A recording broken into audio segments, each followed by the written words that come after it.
Welcome to Motherhood from the Brain, a podcast guiding moms of preteen girls on how to navigate emotional challenges that are not addressed in school. We share real stories, expert advice, and brain-based methods for handling tough moments. Discover insights to create a deeper connection with your preteen and improve your motherhood journey. Let's tackle the uncharted territory of parenting together. Hosted by professional certified coach, Esther Babazi. If you've read the books, taken the deep breath, counted to 10, gone for walks, and still you find yourself yelling and snapping, this is for you. Coming up, I'm hosting a free workshop that will change the way you think about staying calm.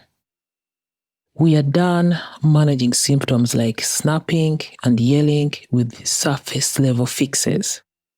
In this workshop, we are solving the root cause, why you cannot stop snapping, and how to stop snapping without relying on willpower, perfection, and your children finally listening. You will learn why relying on willpower is not the best way to go, because willpower runs out, and what to do instead. Why snapping and yelling aren't your fault, and how to stop without shame, and a proven brain-based approach that helps you stay calm even when things are anything but calm. So if you're tired of gritting your teeth through motherhood challenges, you don't want to miss this workshop. This isn't about trying harder, becoming more patient. This is about trying something that actually works. Go to www.masteryourwellbeing.com/register to save your spot. See you there. Before we begin, I want to share a brief disclaimer. I am not a psychiatrist, psychologist, or any other licensed mental health professional. On this podcast, Motherhood and the Brain, I share what has personally helped me improve my mental and emotional well-being. My hope is that by sharing my experiences, I might help even one mother out there who is struggling. Hello there.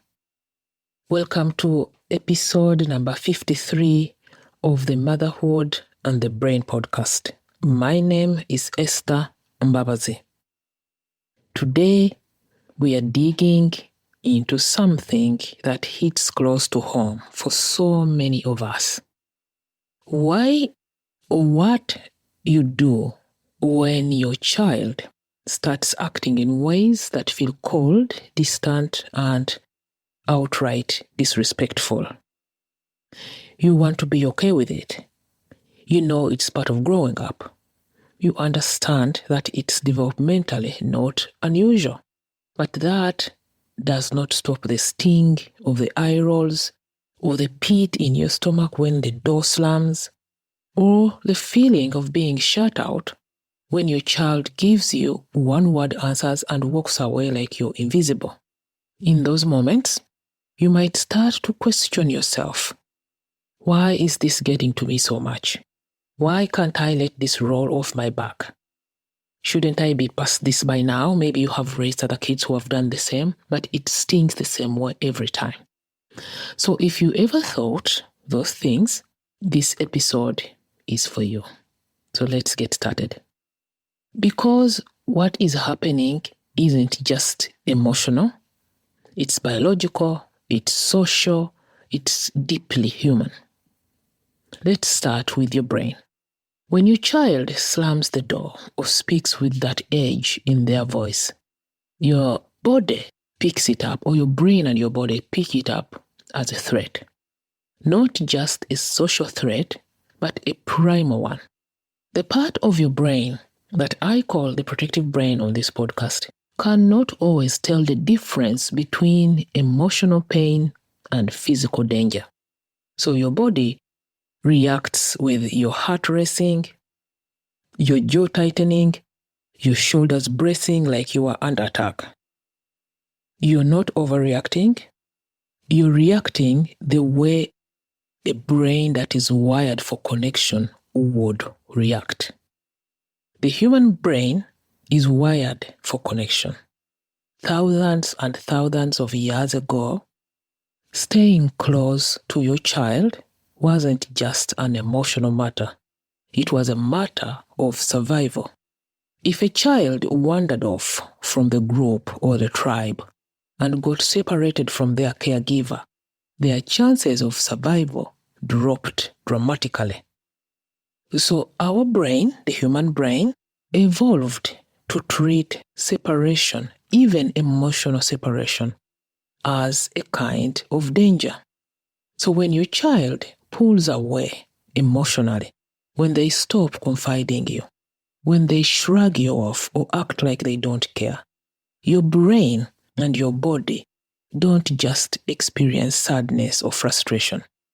They experience it as a threat.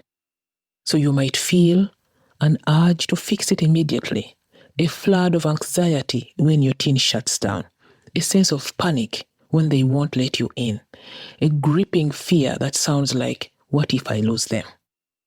That is your brain saying, this bond is crucial, we need to restore it, and fast.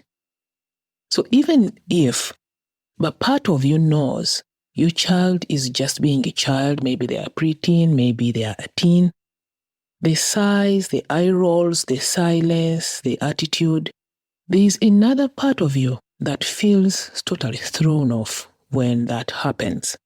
It still reads the eye roll, the silence, the slammed doors as danger.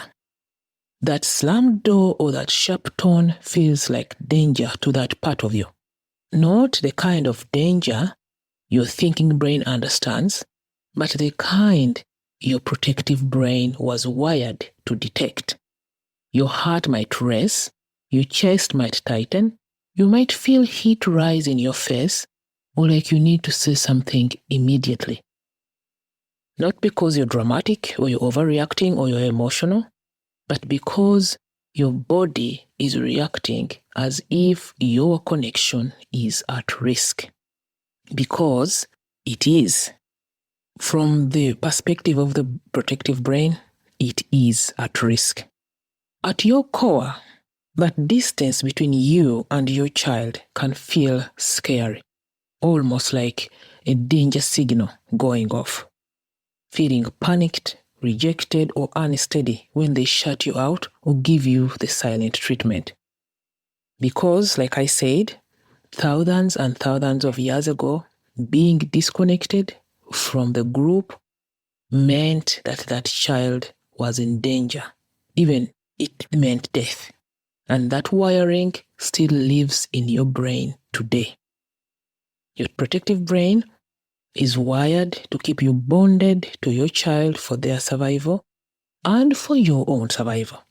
So when that bond feels shaken, your body sounds the alarm. You might try to stay calm. You might tell yourself this is normal, don't take it personally, they're just being a child. But your body is already gearing up, trying to protect you from something it perceives as dangerous, even if that danger is just a roll or a closed-off silence. That is why staying calm can feel so hard. Not because you're failing, but because your protective brain is doing exactly what it was designed to do. Because in the protective brain's wiring, closeness keeps them safe. Closeness keeps us safe as human beings. So when that closeness is starting to get threatened or is starting to slip away, it feels like the whole world is tilting. Not because you're weak, but because your love for your child runs deep. And your brain is doing what it has always done, protecting that bond at all costs. We are wired.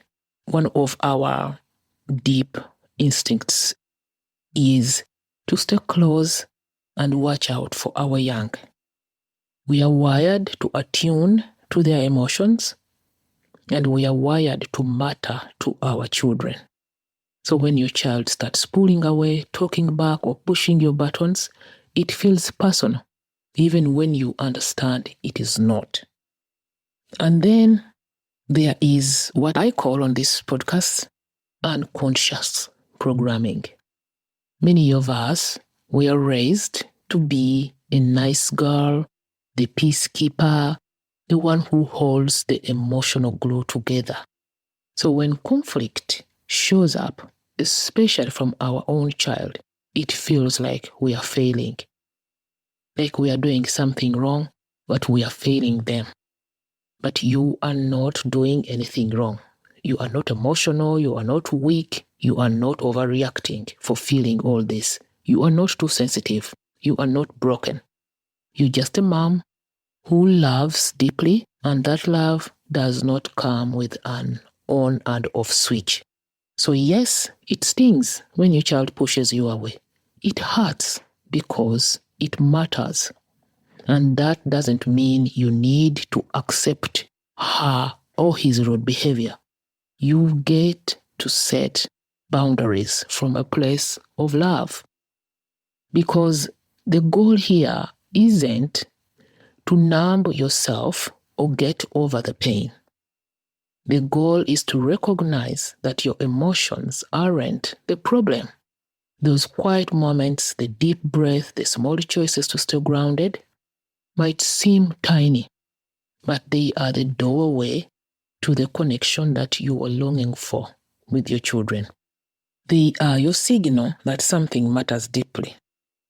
If you want to feel grounded, again, if you want to stop second-guessing yourself, if you want to show up in the hard moments without losing yourself in the hard moments, this is where it starts.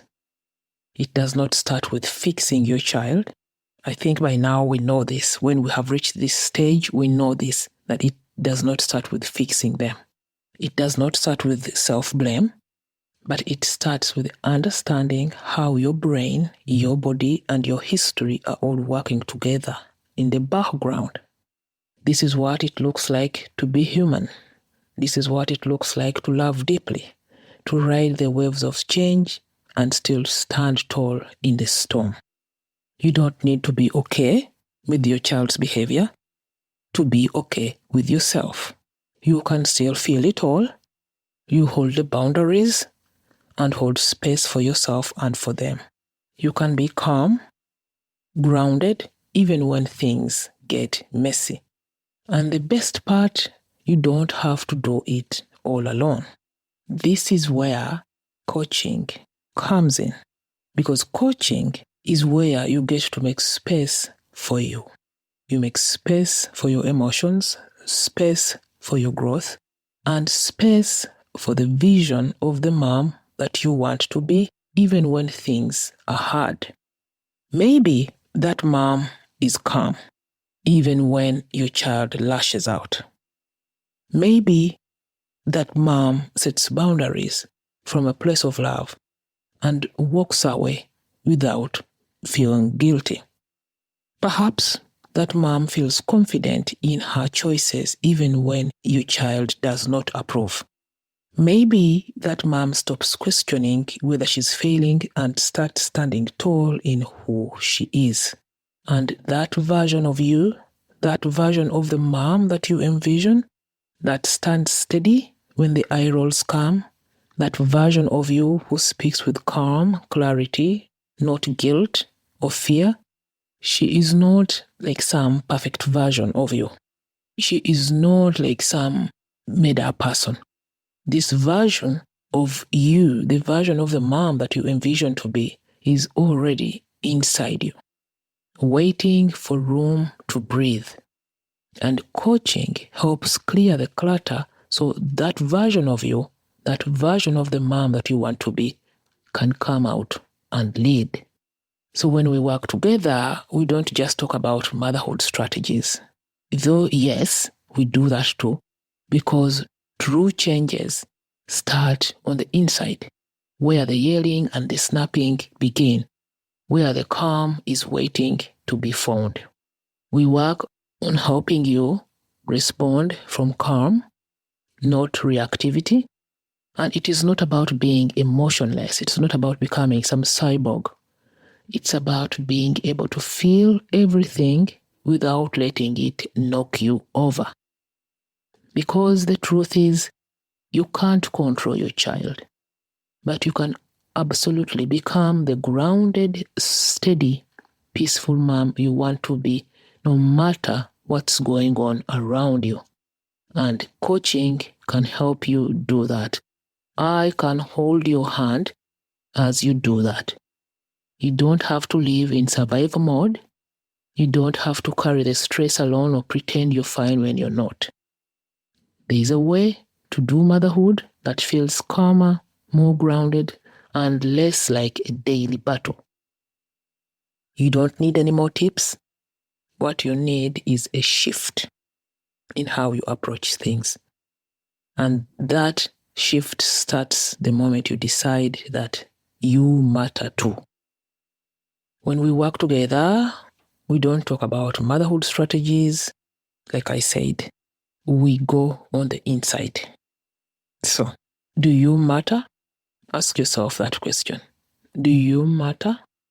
Imagine you're standing on the bank of the river and the version of the mom you want to become or you want to be is on the other side of the river. Coaching helps you cross the river and come or go to the other side. And I can help you do that. You're worth it. If this resonated with you, if you're tired of second guessing yourself, if you're craving more calm and confidence in your motherhood journey, I want to invite you to take the next step. You can click the link below, www.masteryourownwellbeing.com/coaching. We will talk about where you are, where you want to go, and how I can help you get there. You don't have to wait for your child to change in order for you to feel better. www.masteryourownwellbeing.com/coaching. You can start now. Thank you for listening today. Talk to you again next week. Bye for now. Thank you for tuning in to today's episode. Your time means the world to us. If you found this episode valuable, we would be immensely grateful if you could spare a moment to visit Apple Podcasts and share your thoughts through a review. Your feedback plays a vital role in helping fellow moms discover our podcast and enrich their own motherhood experiences.